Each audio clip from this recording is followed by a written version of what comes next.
I think that's something I think we can touch on as well. It's like I would also touch on the mental side. Yeah, as of well. course. Yeah, I think they sort of come together. That's the thing where I think it would benefit other people the most.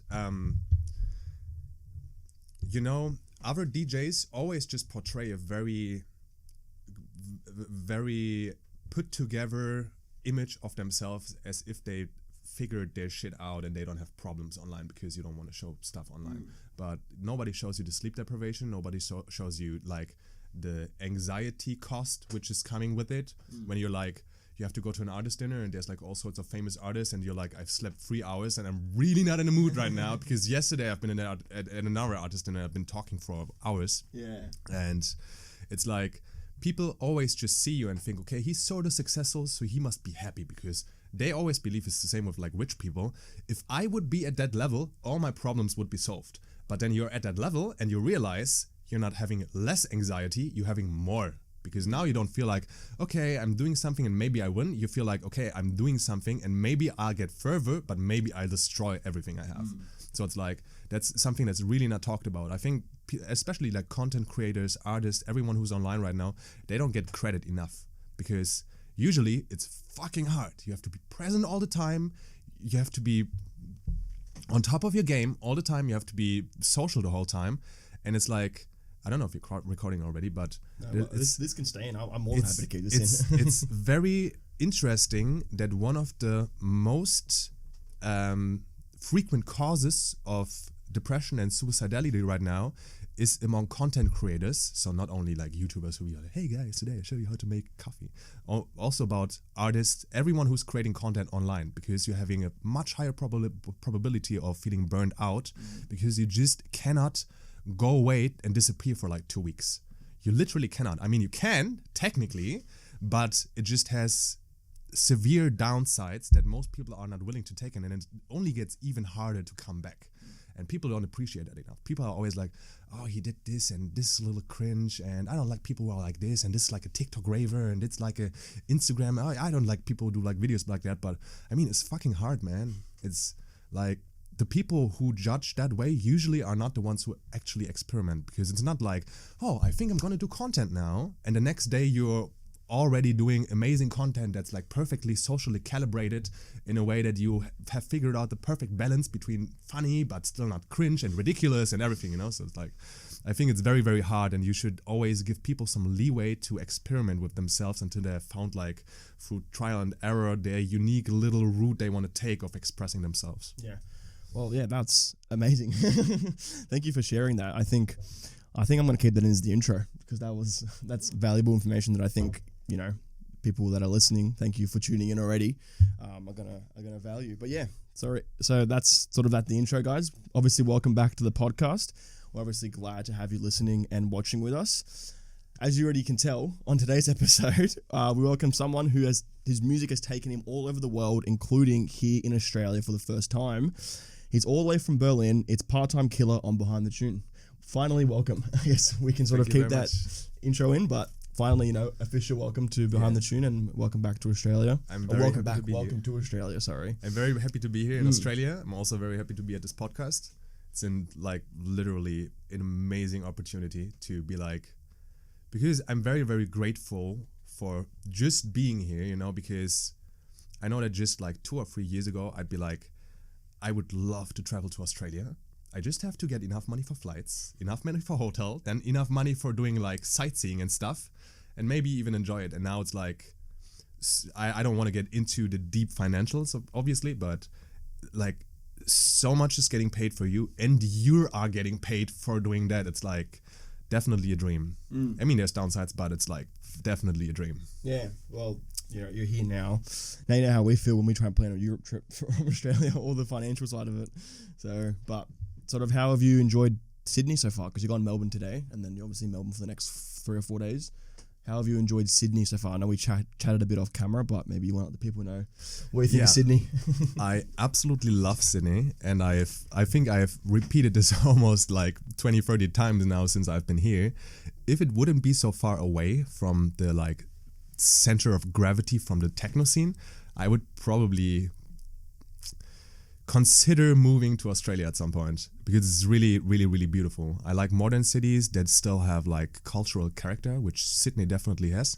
I mean, I gotta say, I was severely jet lagged for most of the time I've been here. Like, I basically had more of Sydney's nights than I had from the days because I always woke up at like 1 or 2 p.m. and here it's like, I think it's autumn right now, like we're starting to get into winter, so it's like the sun's always setting at like 5-ish, so I didn't have much of the day, but I tried to make the most of it, and luckily I know the other DJs which are here, so I could like have a little crew with which I could explore the city, and I really, really love the city. The food as well, because being from Berlin, sometimes it's very hard to have the same standard of living, like in terms of the generals, like just shopping groceries, like going to having a little cafe breakfast in the morning. And here it's really impeccable. I've went to several breakfast restaurants and the food is just top notch. The groceries as well. You can get stuff after midnight, which I'm very appreciative of. There's like because sometimes when you're traveling, you're sometimes in like small cities in Germany, France, wherever, and you're like after 9 p.m. it's over. You're not getting anything anymore. And sometimes I arrive at like 10 p.m. so it's like I haven't eaten all day because I'm not always preparing. I mean, it's my fault. You can prepare if you know that you're traveling into a small town, but yeah. That's interesting that you say that because Sydney, like very well, is not known for being a late city at all. So the fact that you're mentioning that, you know, hey, you can get sort of stuff here late, that's funny, you know, because see, I was actually researching, like I was obviously looking into what I could do in Sydney, and the first thing I've come across was a person online saying Sydney is known for being the city in which you can't get anything after like 4 or 5 p.m. I was like, oh fuck, man, I'm going there. And but by the way, am I allowed to swear here? Yes, of course. Okay, all right. I was like, no fuck, man, I'm usually always like eating late and want to get everything I want whenever I want. And now I came here, and I mean, maybe it was the area I stayed at. I stayed at a very nice area in the CBD. So maybe it was that. I don't know the rest of Sydney. I have a very limited view of Sydney because I've only been in this area, but I didn't experience that at all. But yeah, anyway, apart from that, it's like we've been out in the evening, and I don't know if like Sydney is a huge student city, but it was very vibrant. Like there were many people around, even like at night on a Wednesday and Thursday, which I really, really love. Like Berlin is the same way. Obviously, probably not in every area, but that's also something I love about Sydney. It's like weather is good. You have nature. I've been at the zoo as well. I've seen koalas. I've seen kangaroos. And we'll repeat it tomorrow in Melbourne because I want to possibly hug a kangaroo or koalas. They said it's possible there. I'm not quite sure yet. If they're calm. If they're a bit activated, I would recommend it. If they're not sleeping, because I don't think they will wake them up, probably. But yeah, it's interesting that you say it because Sydney is actually a big uni city because we have our 3 main ones in Sydney.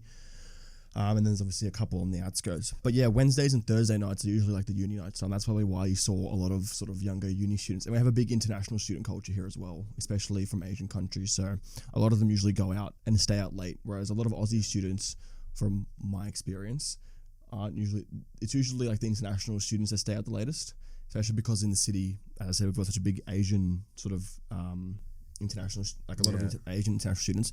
Plus the city is very sort of, has a lot of Asian culture within it, so they sort of resonate with that and sort of go in there. I noticed that, and I googled it words, muffling some words, but I'm German, so it's alright.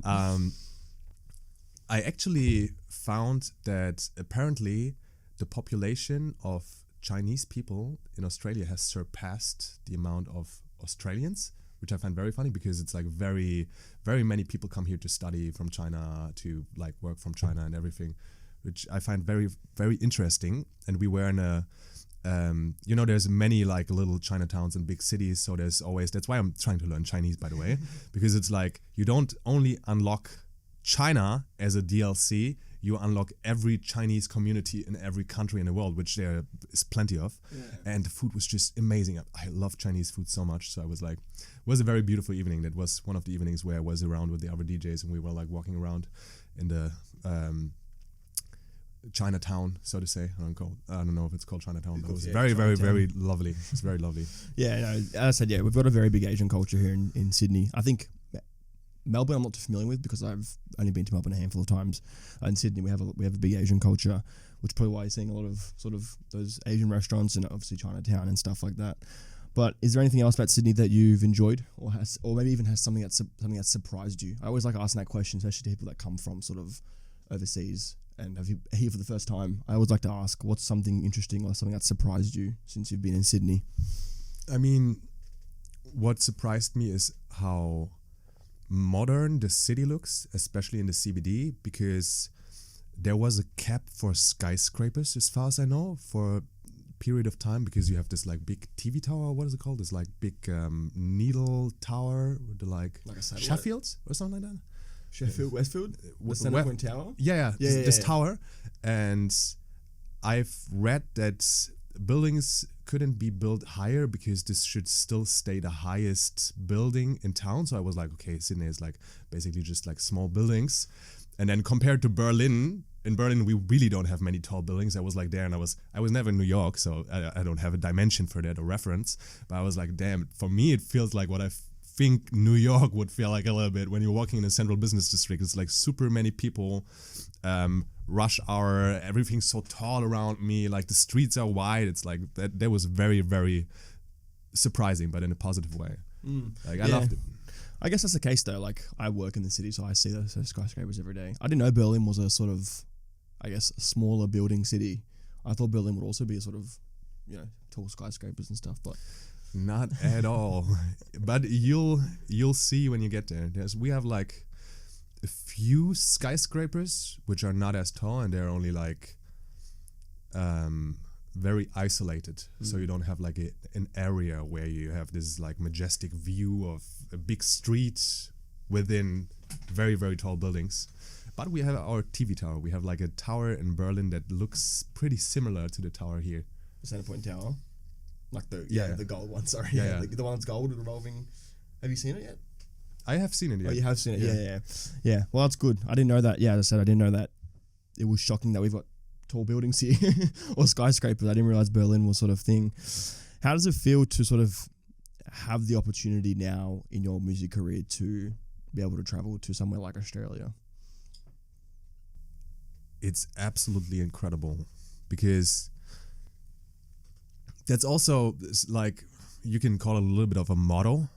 To stay grateful, I always remind myself that just 100, 200 years ago, when you were born in a particular city, the standard way of life for 99.99% of people was they get born in a city and they never leave their city or never leave their country at the very least. So I'm like, even just traveling to one completely different culture is absolutely amazing that you can do it in this day and age. And doing it while doing something you love and getting paid for it is literally just something I almost cannot believe myself.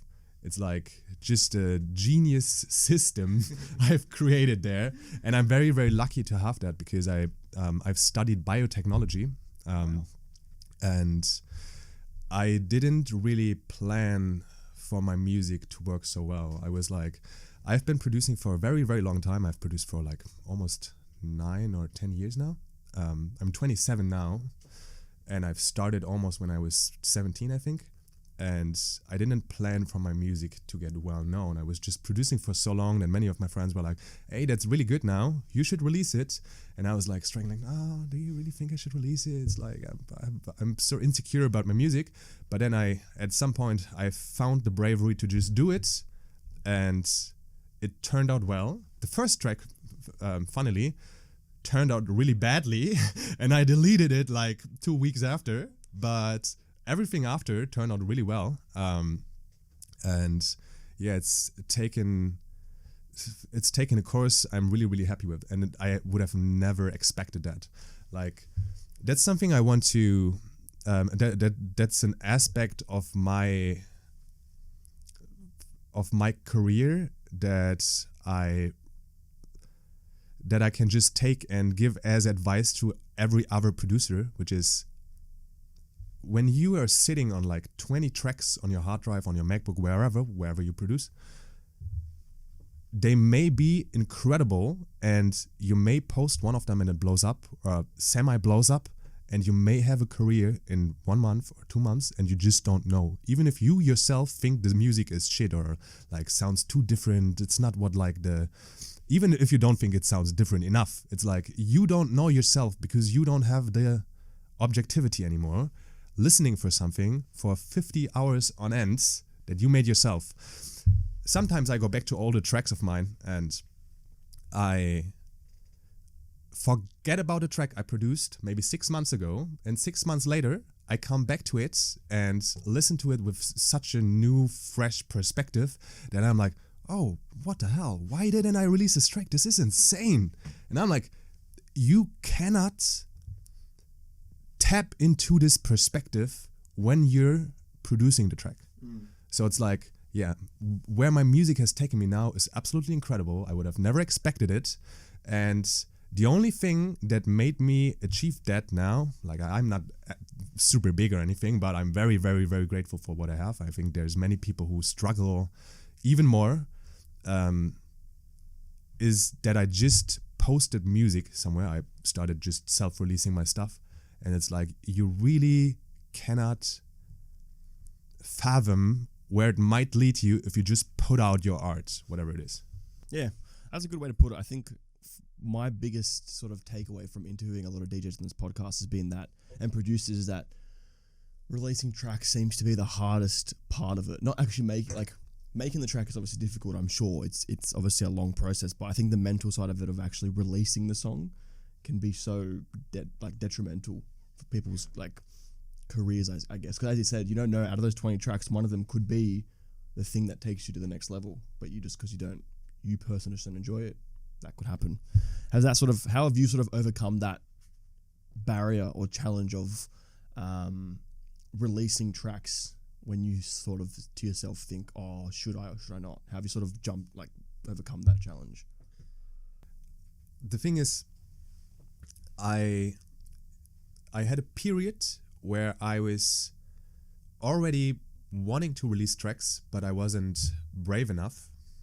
And that period lasted for maybe a year. Mm-hmm. And at some point, I just did it. And I honestly cannot really describe what has changed. I don't really know it myself. I can just say that in theory, you always know that it can lead to very good things if you just do it. But when you're emotionally not ready to do it, you just avoid it for a very, very long time. And I was still, I would say, not emotionally ready to release the track I produced when I first released it, because the emotions just don't change.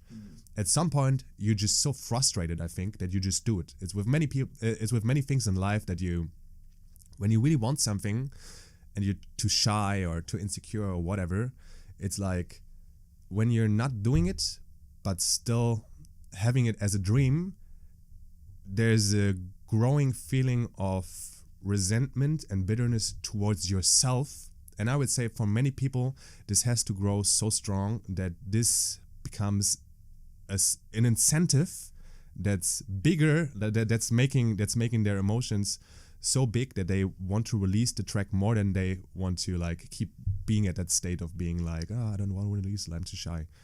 But yeah, it's like, it was very, very hard to release my first tracks. Like, it was a very, very stressful thing. I would sort of compare it a little bit to like speaking in public. You know, it's like when you're having a presentation in school, you can plan it as much as you want until you've had it.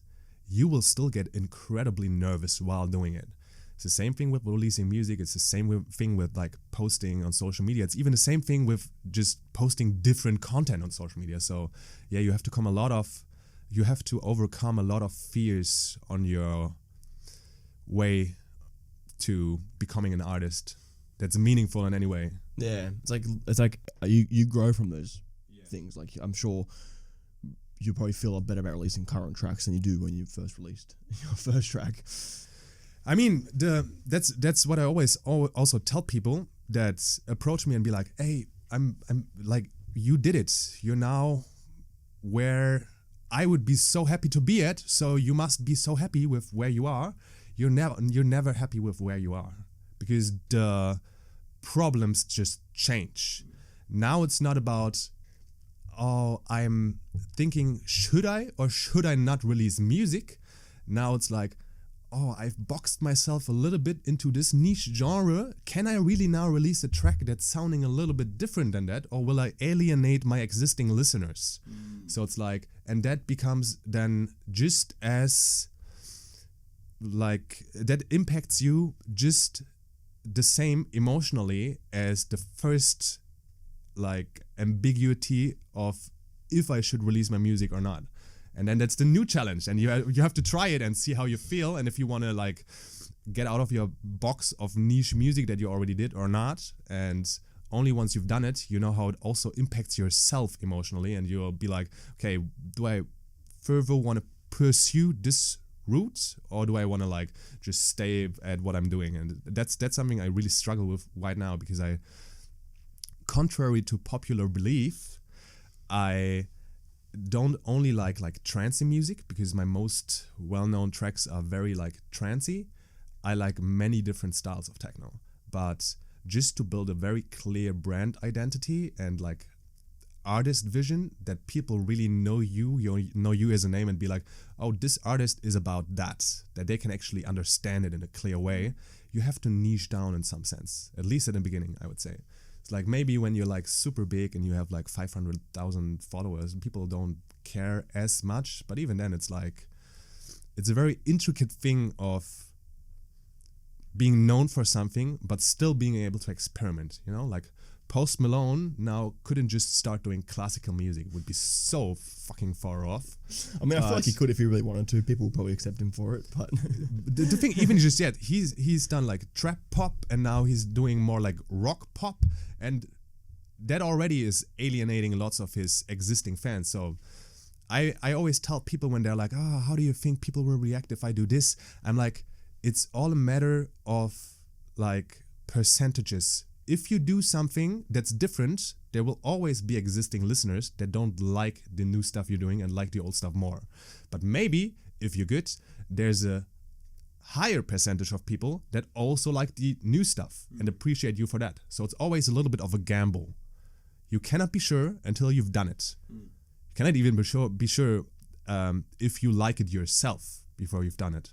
Because that's also what I realized, like, when you're listening to your own tracks, but you've never released them for years, and then you start releasing them, just by sharing them with the public and getting feedback, you yourself change your perception on those tracks. Like, there's a feedback happening between you and the public when you release something that's changing your mind, and changing how you perceive your own music, which is very interesting. And that's exactly why I think that many artists, and I don't want to judge it in any way, I think it's very understandable that some artists do that. Some artists, when they produce music, release music, and the music gets well known, let's say they release, like, 3 tracks, and one of those tracks blows up, they'd be like, oh, okay, that wasn't necessarily what I love to do, but the public loves it so much, this must be an amazing track. And they start to like this type of music even more, because they think it's better music because it has more likes, has more shares, whatever. That's a good point, though, because a lot of artists that I've talked to, usually their most popular song is not the one that they actually enjoyed producing or enjoyed in that production. They sort of just released it. But the song have you had that experience where a song that you sort of released with a bit more resistance has sort of done very well, and you're like, oh shit, like this song's all of a sudden good, or this song's blown up, I didn't enjoy it when I was producing it? I mean, I enjoy almost every song when I'm producing it, but after I produced it, I stopped enjoying the song in most cases, because I just work on so many details that it gets very easy for me to overhear one of my own songs. And I mean, this effect happens to a smaller extent when I'm producing songs faster. This I really, really realized in the past months. It's like, I also spoke about that with another artist. If you're producing music incredibly fast, you're not doing any details, which some tracks don't have details, and it works sometimes if you just focus on like the essentials of the track. I can listen to that track much longer than a track where I have put lots of work into like the carving out all certain frequencies of the kick and like coloring stuff for hours and doing like little sound design stuff. So that's what I really realized. But back to the original question, I've had resistance of putting tracks out for every track I put out.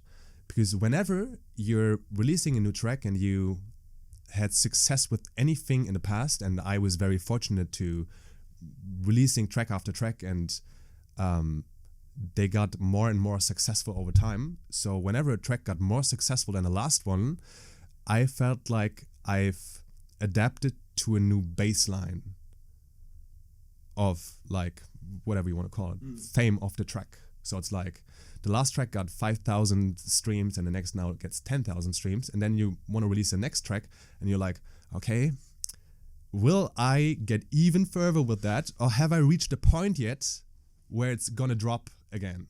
So it's like there's always a resistance and anxiety about the new stuff you do, because again, you just don't know before you post it. And yeah, I have definitely had tracks where I was like, I don't think this track will perform well from what I've learned from my previous releases, but someone from some label has listened to like my playlist of unreleased tracks, and I've put it out nevertheless, and it worked incredibly well. And I was also like, oh, that's very interesting. Maybe I should overthink my existing beliefs of what I think the like scene or public can handle, if you want to call it that, you know? Yeah. It's like sometimes you do something more experimental, even if it's like a little bit more less hard, a bit quieter, even longer. You know, nowadays music is always incredibly short. Sometimes you do longer tracks and it works better because of some way, because it just moves people in a different way. So yeah, it always happens. I want to touch on something you mentioned just before this. How you said you like all genres of techno, and like how you've niched sort of, you're in a position where, or you probably think this way as well, where sometimes you think that if you try something new, it might alienate your current listeners. You yourself have released, as you said, your sort of bigger songs are more on the trancier side, but you do also have songs that are a bit like, you know, a bit harder, a bit faster, like have harder kicks and stuff. How is that? Is that what you usually enjoy making, or do you sort of enjoy making all sorts of music? And what's like your sort of mentality when it comes to releasing a song that's different to what your audience is used to? I think that's a very interesting question, and I have I would say, very unusual take on this, which is many people classify music based on genres where they can box in tracks together with other tracks. I categorize the music I like and make more based on emotions. So it's like my trancey stuff I don't produce because I think I want to do a trancey track. I produce them more because I feel very melancholic and emotional. And sometimes when I want to tap into a more energetic or evil vibe, which I enjoy as well, it turns out to be harder.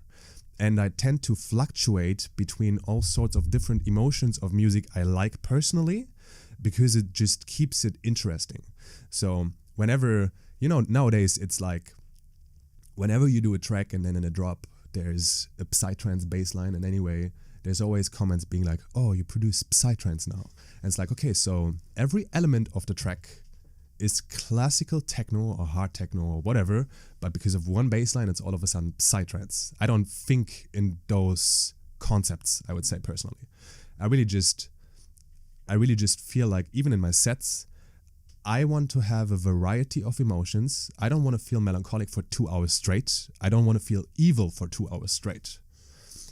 So I want to have those different emotions covered in the music I make, that I have the opportunity to switch. Because for me, it's all about the dynamic of sometimes being maybe a little bit groovy and sexy and then turning it into something more sad and emotional that's still driving, and then keeping it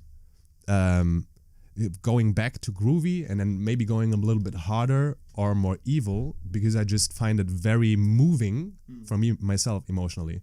You know, it's like when you watch a movie, it's as well. You don't stay in the same emotional state the whole time. You're getting taken on a journey. And I mean, I also understand that people like to stick to one style, especially when they're known for it. It's very intelligent in terms of marketing and brand, but I find it myself quite boring when I listen to a set and I'm like on the floor and it's 2 or 3 hours basically the exact same style, only like hard techno, only like very trancey trance. So yeah, I enjoy making every of those styles. But again, it's very intelligent to niche down.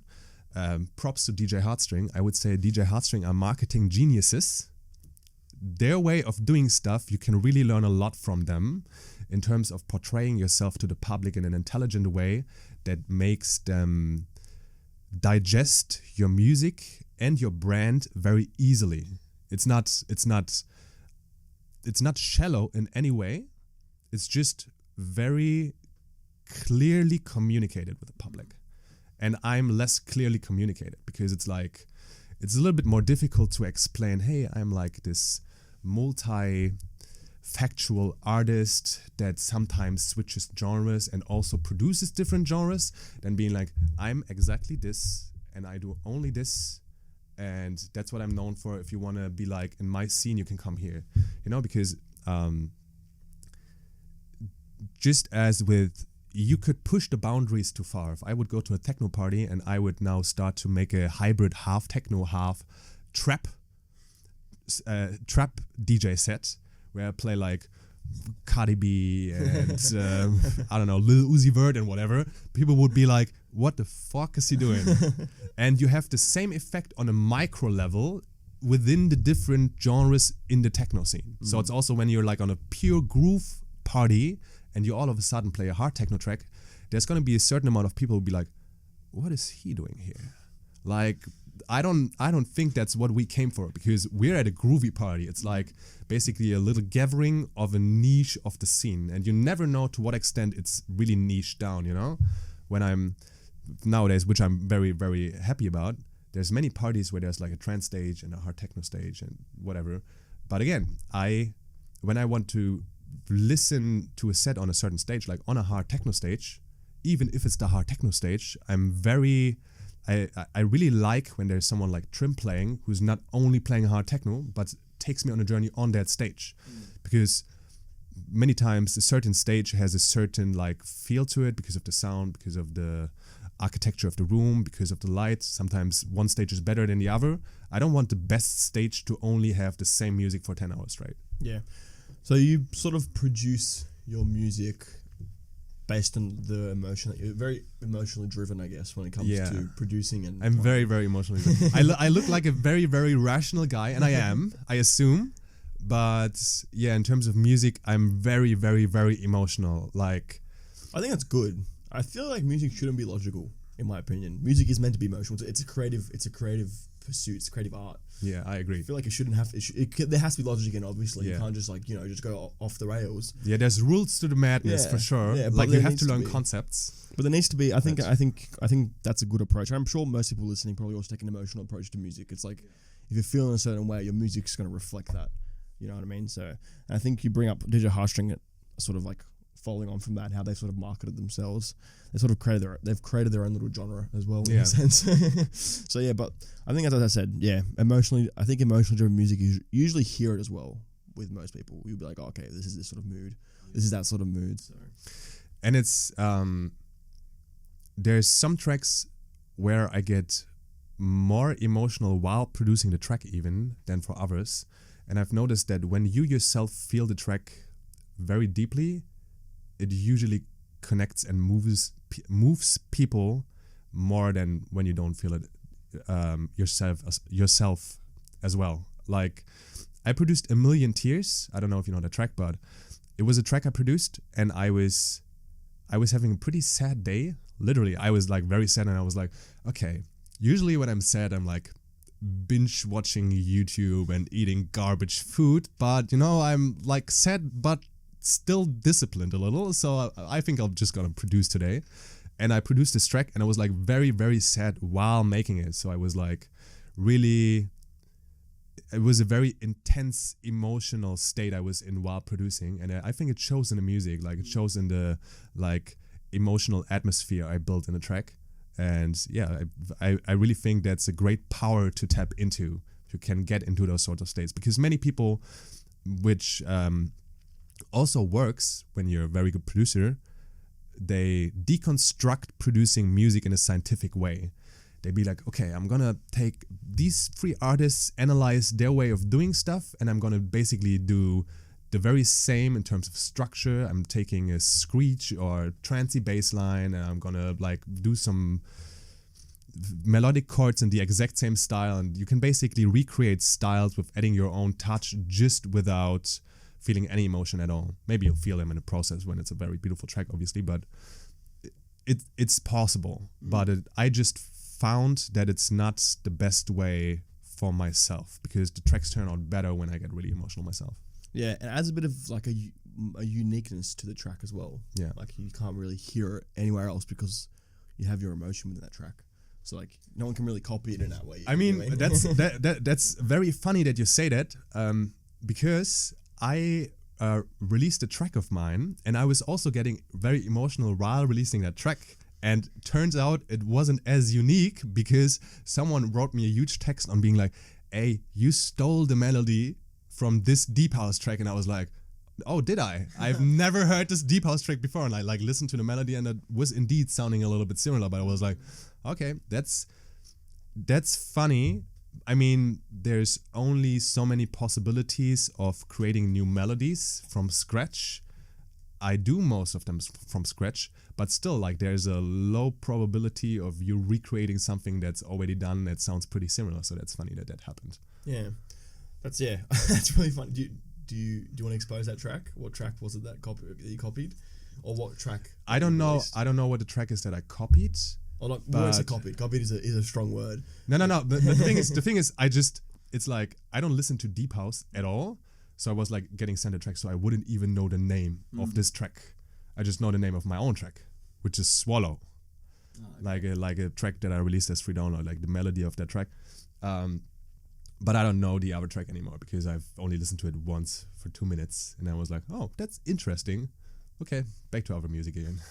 Well, you didn't copy it again. Copy is a strong word. You just sort of accidentally replicated it. Yeah, I mean, it wasn't sounding exactly the same. It was just having a very similar feel. Like there was some notes, like, but nowadays many and again, that's not a bad thing, but many popular artists reference other tracks. For example, in pop, you can search like, what are the most common beautiful chord progressions? Like, it's very common to have the same sorts of chord progressions because they're known to elicit a specific feeling. So basically that's also copying, because you're using the exact same harmonics. But whenever you take something like that and you add on top of it with drums, with layers, with specific atmospheres, it always turns out completely different. So I would not even say it's wrong. Like, if you take a track from Spotify and you're like, I think actually that's one of the best ways to start a track, to immediately get inspired. If you really, really like a track, you really like the atmosphere, the melodic, take it from Spotify. I like buy it, obviously.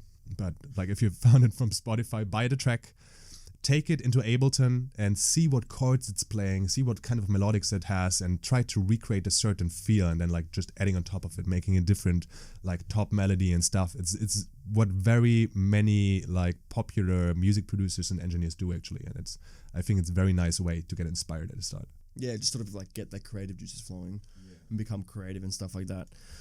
That's a cool conversation, I guess. Emotionally driven music, and I think most people producers and stuff that are listening or watching probably agree. And there is a degree of emotion, and I think that music shouldn't be approached in a scientific, logical way. There obviously, again, as you said, there should be rules to the madness, but for the most part, should be very much emotionally driven. I think it's a very philosophical debate one can have about that, because what is good and what is bad music is obviously very subjective, but at the same time, you can make music that's so, I say bad, that there's a certain element that's sort of objective by the way we have trained our brains to perceive music. You know, when we've listened to 1,000 techno songs and just to common music, to common pop music, a producer that started using Ableton today and did a track and does the track, and you ask 100 people, probably 99 out of 100 can say this guy isn't producing for a very long time. And what are the elements that making other people perceive that? This is a very, very interesting debate, because I mean, if it's subjective, then basically everyone who's putting out Ableton and just doing a track from scratch using Ableton for the first time, it should be music just as good as other music, even if it sounds different. But to my ears, it doesn't, because we've trained ourselves in a specific way. I mean, yeah, there are still very much objective measures that you have to sort of look at when you're looking at music. Like, you can't just have to something that's like offbeat or something that's like, I don't know. I don't produce, so I'm probably talking absolute nonsense here. But stuff that's like the chords aren't you know, are offbeat from like the kick or something like that. But then again, you can always find an example of a professional producer that breaks these exact rules and it sounds professional, because he's breaking them in a specific way. I think it's only like you take the rules, you produce something that's sticking to the rules at first and breaking the rules in very subtle ways.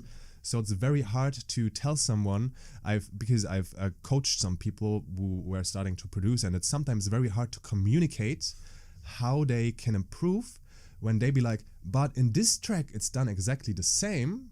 Why do you think in my track it sounds unprofessional?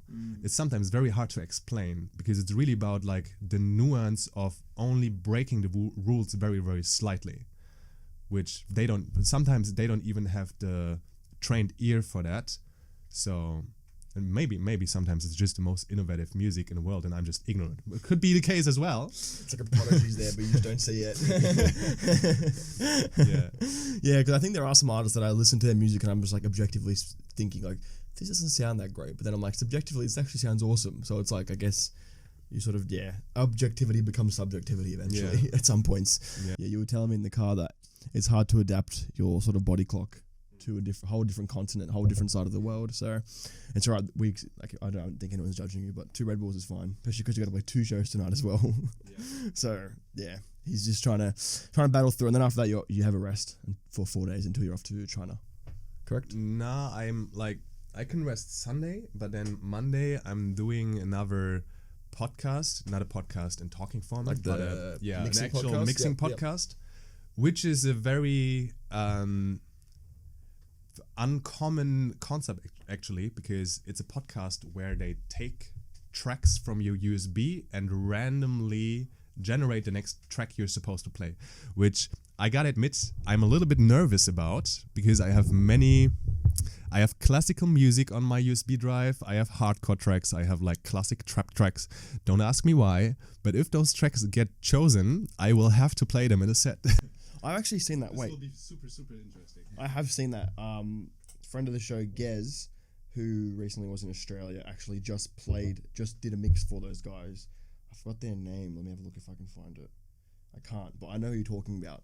They're new, aren't they? They're recent. I don't know. From what I've seen, they're recent. But shout out to those guys. I'm so sorry I don't know your name, but that's a really cool concept, I think. Yeah, it's a really, really cool concept. Yeah. So you're a bit nervous they might actually. You should even if we don't know the name right now, you should search them, because it's an amazing concept. Yeah, if I find them, I'll what's it called? Put their name up on the screen, or keep an eye out for Part-Time Killers Instagram. I'm sure he's gonna share around there. It's all it was all planned to make people, to incentivize people to check out my SoundCloud and be on the lookout for it. Are there any unreleased tracks on USB? I mean, I'm sure there are. Yeah. I mean, unreleased tracks from myself and from other people. Are there tracks that are sort of not ready, but they're just sort of sitting on USB? Lots of tracks, yeah. Oh wow! So they might accidentally select a track that's like not even Yeah. ready to get played. Yeah, but I play lots of tracks that aren't ready to get played. I sometimes even play tracks from people I'm not gonna name names right now that have finished the track to a different version, but I like the unfinished version more, so I always play like the unfinished version, which doesn't even exist. Exclusivity, you can only hear it on that set. Yeah, exactly. Yeah, so that's a cool concept. Shout out to those guys, obviously. Again, sorry I don't remember your name. But I want to touch on something you mentioned earlier. You were studying biotechnology at uni. Did you finish that degree, or did you? I mean, if we want to talk about a topic I'm a little bit embarrassed about, we can talk about it. I know my question was sort of just more of the fact, how did you sort of go from biotech to techno? There's some tech in there, but just two different techs. Yeah, I was studying biotech for a very long time, actually, and for an extended period of that time, I was pretty good at the studies. And when my music has started to grow in visibility and success, I started to get less invested in studying. So I finished my bachelor's work, but I didn't finish all the courses for my bachelor. So I finished everything except like 1 or 2 exams from like subjects that I should have done in the like second semester, which are like not even biotech, which are like crossover exams from different studies, which I'm super bored by. Shout out to like fluid dynamics and those boring topics. Does anyone that knows that? And yeah, now I'm at this. Now I'm basically torn between finishing it, but that would mean investing another like 80 to 100 hours of intense work of something I really, really hate, or just being like, well, I don't predict I'm ever going to work a full-time job in that area, so why bother? And it's I haven't figured out the answer for myself yet, so I'm sort of delaying and avoiding the decision. But I'm like, if you're very, very, very sure that you will never ever work in that area, then what are the benefits of doing another 80 to 100 hours of work? I would say it's basically social proof. I can go to my parents and be like, I finished it. They'll be a little bit proud. I can go to people and be like, I did my bachelor's. I mean, I technically did a bachelor's work, so I can even say I did my bachelor's in biotechnology, even though I didn't finish the study. So I'm like, I'm still trying to figure out if it's worth for me just being able to say that, even though I know 100% or maybe like 99% that I'm never, ever going to work in that area. Yeah. Well, I mean, your music career has taken off, so I wouldn't be surprised. And even if that would fail, just building something that's entrepreneurial and seeing how you can make money with creative stuff you did yourself. Because I'm also, I don't know if people know that, but I'm doing lots of different stuff. Like I'm sometimes coaching different people in terms of music. I'm doing graphic design. I've been doing graphic design for like 8 years now, so I've been doing lots of artworks for other people. I'm mixing tracks from other people, so even if I would stop playing shows this week, I would make a living from those things. And I'm not even investing much time in these things right now. And I would say that, as for everyone hearing that, the skills you develop when becoming an artist, which is entrepreneurial, you have to reach out to people, you have to overcome your fears, you have to deal with feelings of discomfort. Those feelings enable you to do anything else, like take any other skill you can learn that's entrepreneurial as well, and make money from it as well, because you got all the basics. And I would say just overcoming these emotions and being able to cold outreach people and stuff like that, even if I would do something completely different, I think it would take maybe 3 to 6 months until I'm earning a living with that. So I'm like, why ever go back to full-time work when it's 40 hours and it's burning me out in 2 weeks and I'll hate my life after. So it's like, that's not my way of seeing myself in the future. I think it's good. I never really thought of it. I mean, I have, but I guess you bring up a good point that even like doing full-time music is sort of an entrepreneurial endeavor. Oh, it totally is. Yeah, like you sort of look at them and you think, oh, they're just musicians, but there's so much business that goes on behind the scenes. Like I'm sure managers, your touring, like booking agents, all that sort of stuff. And that's just part of it. So it is a bit of like a business venture in a sense, and like you're working for yourself in a sense, and you're self-employed and stuff like that. So nowadays more than ever, you know, I mean, back then you maybe at like during times in which you didn't have social media, you could get away with only producing music and maybe being a face for your music, but a team of other people managing you completely on the entrepreneurial side. But nowadays, with you having to be present on social media, you know, what is the most common ways of every business to market themselves nowadays? It's social media. So there's lots of crossover skills you develop when you become an artist in today's landscape. yeah, for sure. I think because back in the day, I'm talking like early 2000s, even maybe late 2000s, late 2010. No, sorry, from like 2010, record sales were like the main source of income for a lot of producers. But now, obviously, with the digital age, it's very hard to be able to make a lot of money.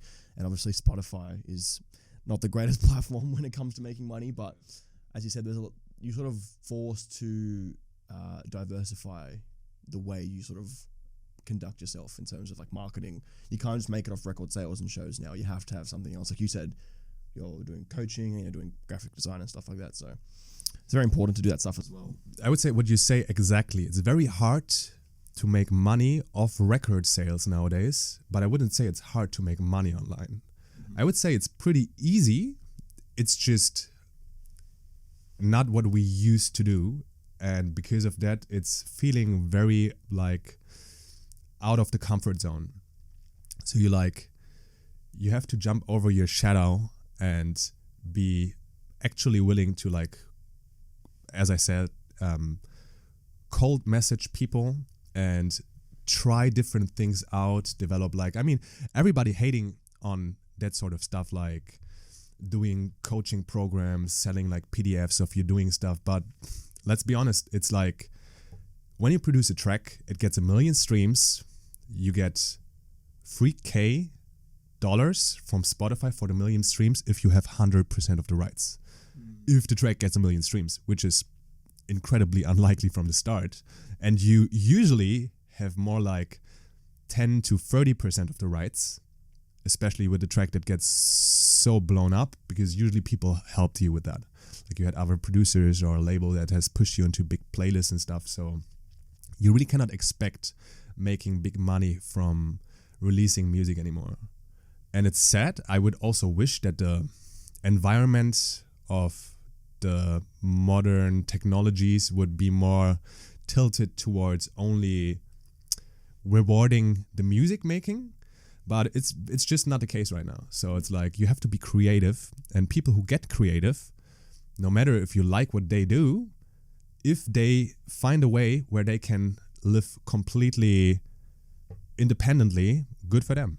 Yeah, I agree with that. I think, yeah, unfortunately, modern day music is it's not motivating enough financially. Like, there's obviously the creative benefits of it, but the financial benefits of it are in the mud. Unfortunately, due to things like Spotify and, I don't know, there's other like platforms that are just taking money from artists. But sort of, obviously, during those times, I'm assuming that income like in these sort of endeavors isn't constant. It's very up and down.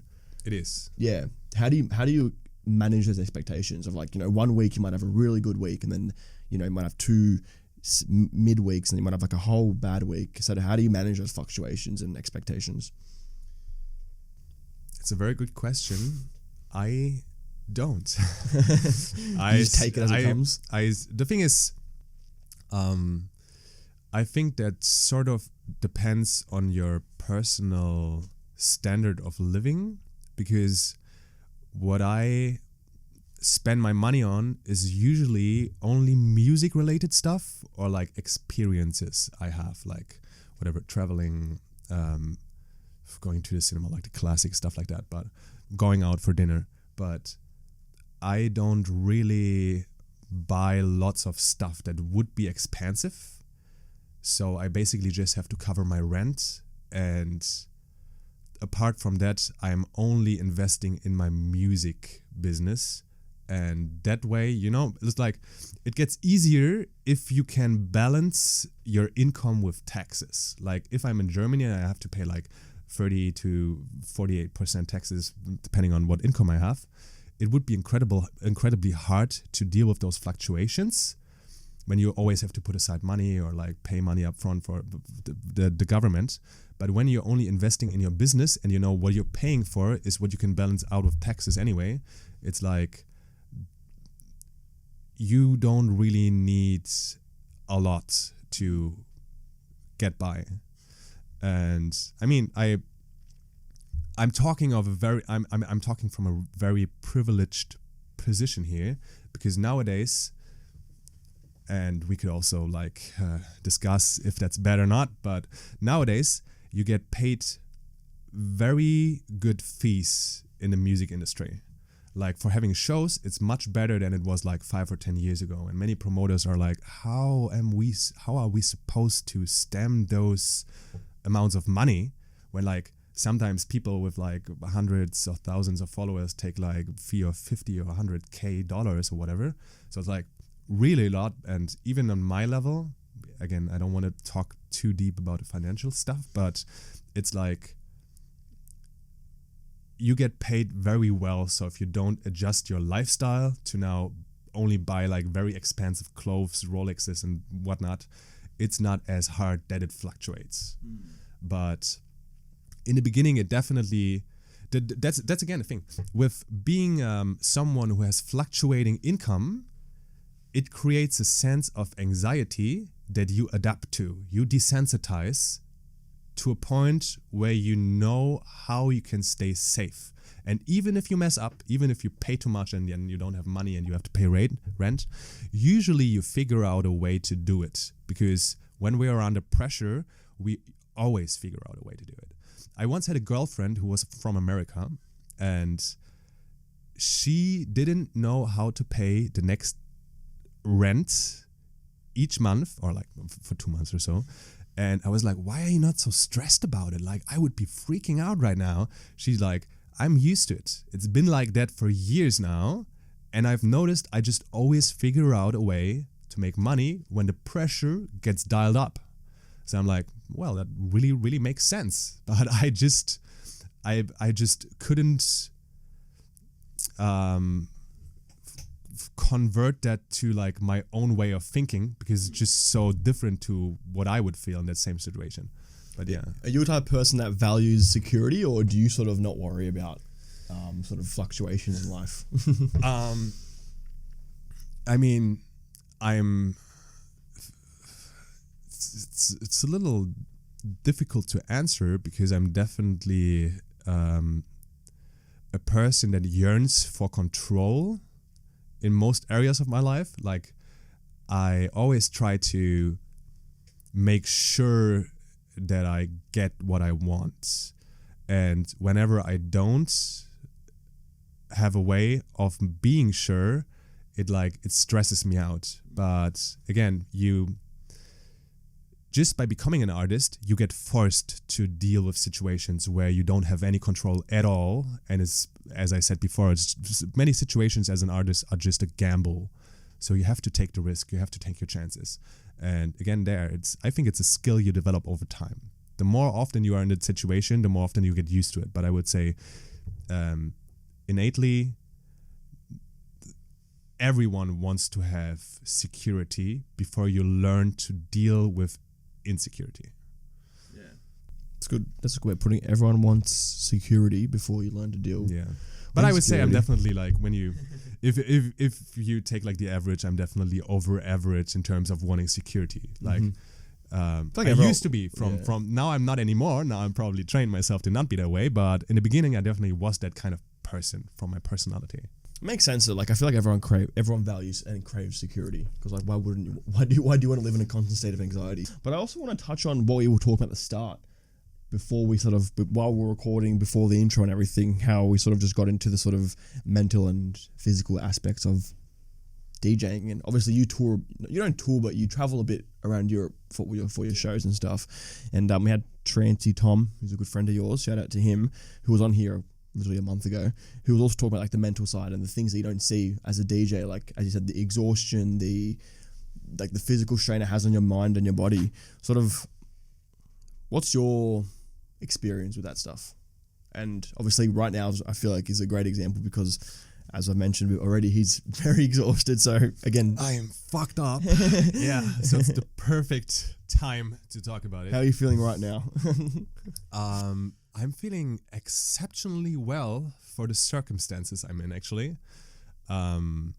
because I've had a little cold when I started my journey Friday a week ago. Been on tour till Wednesday almost, and that was really, really rough because when you're not feeling very well, I wasn't really, really sick.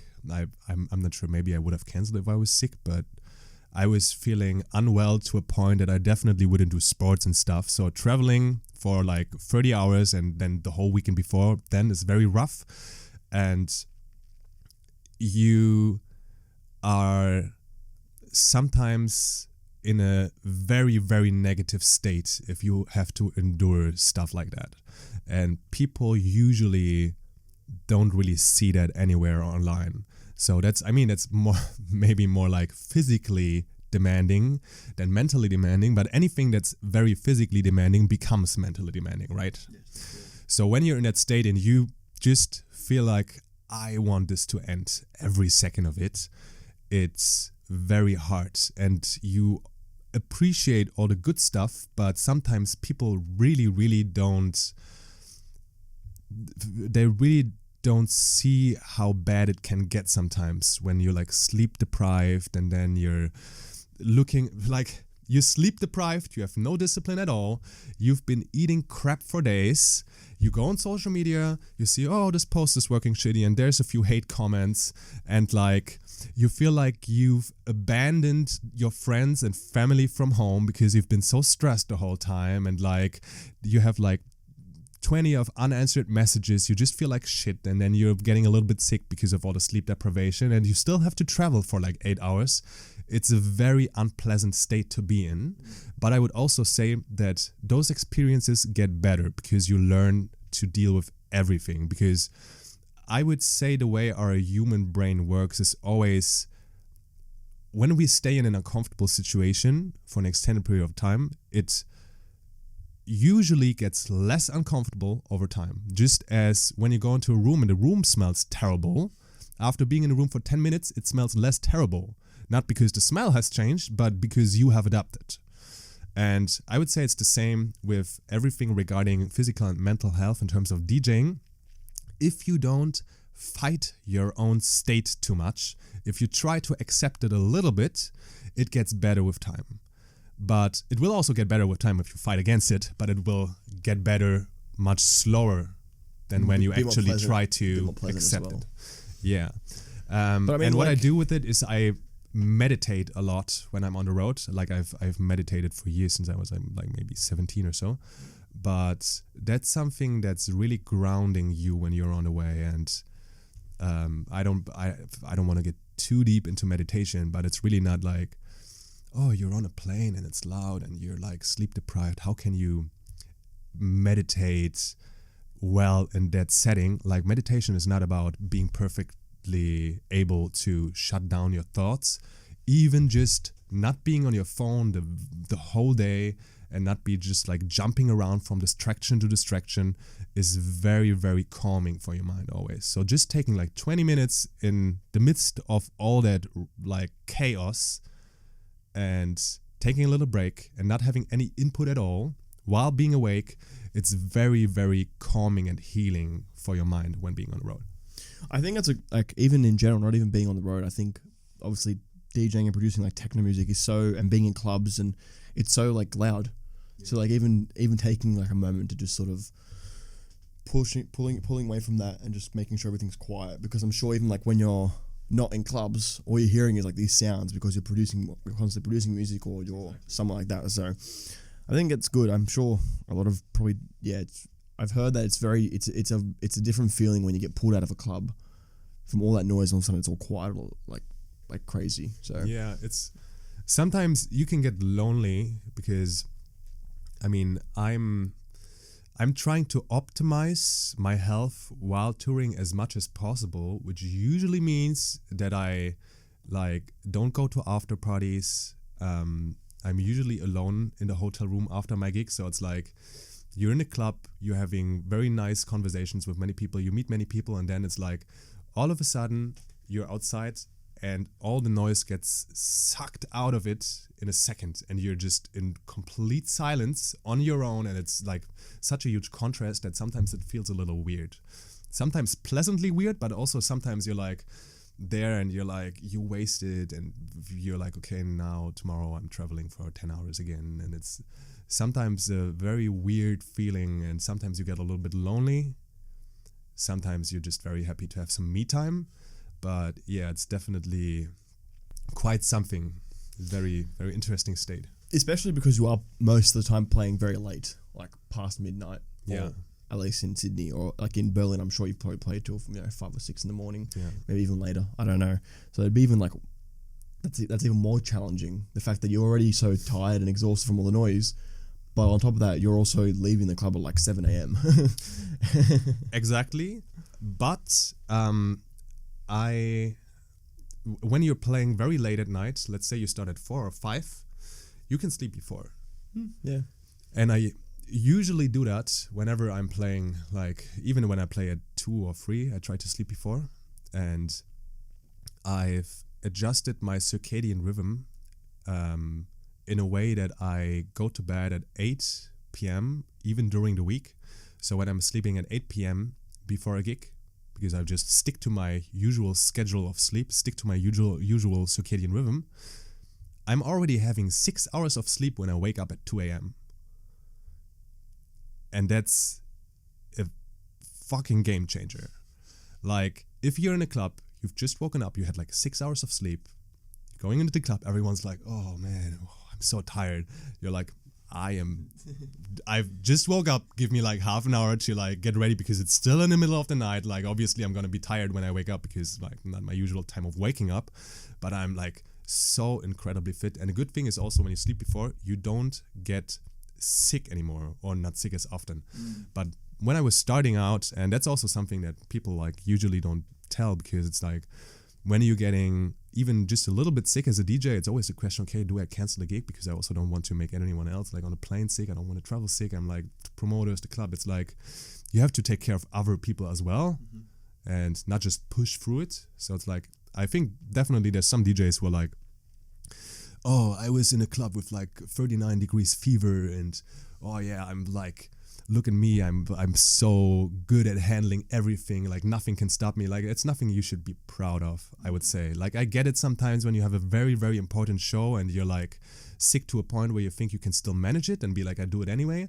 But yeah, to come back to the first point I was making, I don't get sick anymore since I've started to sleep well before a gig. I'm not sure, maybe I'll get sick now, because now is the like roughest time in terms of sleep, so I hope not. But when I was starting out, I was getting sick literally every second week, because I always stayed awake until my sets. My sets were usually like 2 or 3, 4 p.m. starting, so I came back into the hotel at like 6 in the morning. I had to leave again at like 10 or 11 in the morning, so I had like 2 or 3 hours of bad sleep in the morning after staying awake all night, and then being in a plane where it's like a much higher presence of germs and stuff, and you have air conditioning which dries out your like I don't know what's called in English, but it dries out your nose and mouth and makes you even more prone to getting sick. I got sick every second week, and that completely stopped when I slept before a gig. Like, completely. I haven't gotten sick since, except for this little cold I had now when I was traveling to Australia. Well, yeah, you heard it, guys. Sleep. I mean, sleep's important. I think every human being understands that sleep is important. But I think even in the industry of DJing and producing, and we know sleep is important, but we're like, we are basically shift workers, right? So it's like, we know it's important, but we just can't. But we can do more than is the standard in the scene right now. You know, it's like many people be like, okay, it's like I'm playing at 2, so I usually cannot go to bed early, so I'll just stay awake. I mean, you could learn to go to bed earlier. It's maybe taking some months or weeks, depending on how good you are at it, but many people learn it. And that's also, I talk to lots of DJs when I'm on the road. Many people after years of DJing just learned to fall asleep more easily and take the little bits and pieces of time they have. Yeah, for sure. I think, sleep's very important. I think even in the industry that you're in, and everyone else listening understands that, sleep is very important, because you're basically not sleeping a lot of the time if you don't prioritize it, because you're playing till like 5 or 6 in the morning, 4 or 5 or 6 in the morning. Then you got to get out. Then you got to travel to the next show. So where's the time for sleep? So it's important. I think that's a good point to bring up. I think that's something people maybe overlook sometimes, is the sleep aspect of it, because, this isn't a scientific podcast, but yeah. But take care of your sleep. It doesn't have to be a scientific podcast to really, really, really benefiting the people in the scene, because it's talking about mental health. Sleep is one of the major factors impacting your mental health. So when you're really trying to be on top of your game on the next show, and going to the artist dinner and being able to connect with people, and it's just, especially for me being I would say, classic introvert. Like I would say now more like a ambivalent. I can both be extrovert and introvert, and I enjoy both being around people and being without people.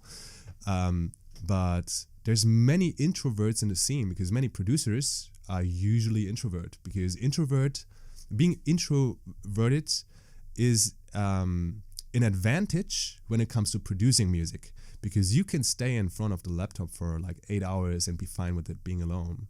But then when you have to release it and play shows, it's like it becomes a disadvantage because of the change of setting.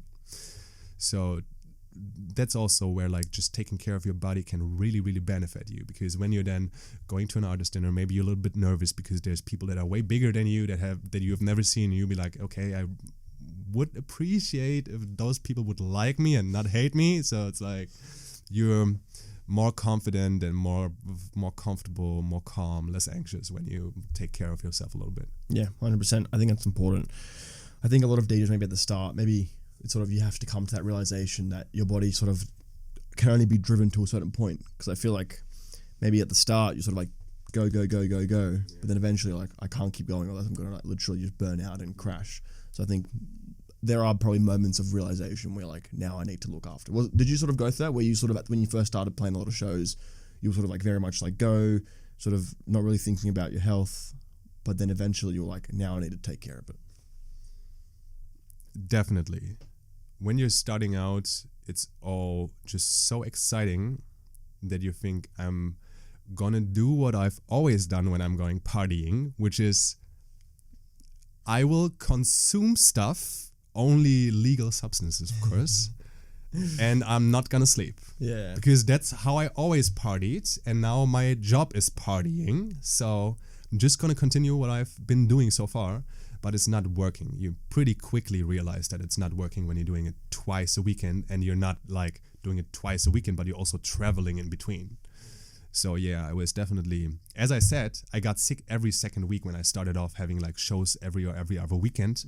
And that, like, when you're traveling 2 or 3 times in a month back from a show, 6 hours being feverish, and you're being like, fuck man, should I now like cancel this flight and stay here until I'm recovered? But then I have to pay for hotel nights and another flight, and I have to pay it myself. And that was at a point where I was not getting much money yet. So I was like, basically, I have to get home first somewhere, otherwise I'm just broke as fuck. And then traveling back when you're like super sick is just such a horrible experience. So yeah, I would now really say I'm obsessed with making this lifestyle healthy, but this lifestyle forced me to become obsessed, because it was just good. Yeah. Curse and a gift and a curse. Yeah, exactly. Yeah. But yeah, I also have to say, it's like, some people are just having more energy, and some people may not get sick as much. And I really, really enjoyed the time where I was partying a lot and was drinking a lot on parties, and those parties will certainly come. You just have to be a little bit more selective with how often you do it. A little bit more selective with the parties where you really go crazy and just not do it every weekend. Yeah, and have fun, but don't have too much fun, I guess, in that sense. Because it's also like, and I also respect those DJs, of course. There's also some DJs I've heard of that literally only come to their set, they arrive 5 minutes earlier and leave right after. They never drink or do anything. I respect that. If it's just like basically just just a job that you're doing, and you're just getting booked for your music and performing this music in a club. But I personally would always prefer to meet people, to be in the setting of the party and to actually experience what a party is about, because it's just a very limited experience when you just have your DJ perspective for 2 hours and then the 5 minutes coming into the club and the 5 minutes after. Like, I would always take less shows but stay at the parties I am at for longer than being like having 4 shows a weekend and be like there 2 hours right to the next party and then right to the next party the next day. And it's like I always would rather have less shows but then be like having really fun at the party. But I would sleep before. Of course. That's important, sleep. I think that's the big kicker from this conversation. But yeah, I think that's been a good conversation. Obviously, off to Melbourne, literally in 2.5 hours. Yeah. So how late is it? So thank you everyone for listening. Thank you very much, Phil, for coming on the podcast and sharing his insights. And I'm sure the podcast has sort of taken a bit of a theme recently. We've sort of started to dig a bit deeper into the more mental aspects and the more the real aspects. So I appreciate you taking the time and talking about that stuff, because I know it is sort of not talked about enough. So I appreciate you talking about that. Thank you everyone for listening. Make sure, as usual, you like, subscribe, rate the podcast on Spotify. But besides that, take care and see you later. Thank you very much. Thank you very much.